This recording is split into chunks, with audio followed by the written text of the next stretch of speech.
Hi guys, in this video, I will show you how to take screenshot on iPhone. It is easy and let's start. First open the screen you want to capture. For example, I want to screenshot this home screen. On the left side of your iPhone, you have the volume up and volume down buttons. On the right side, you'll find the power button.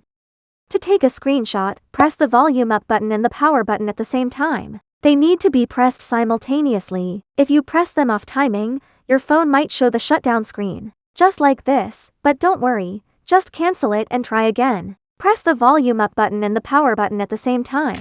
Once the screenshot is taken, a small preview will appear in the bottom left corner. Tap it if you want to edit or crop the image. You can also tap the share button at the top right to send it through messages, email, or any app you like. If you don't need to edit it, tap done, then choose save to photos. Now the screenshot is saved. Just open your Photos app, and you'll see it right there. Okay, this is how you can take screenshot on iPhone. I hope this helps. If you like this video, please click like and subscribe my channel. Thank you.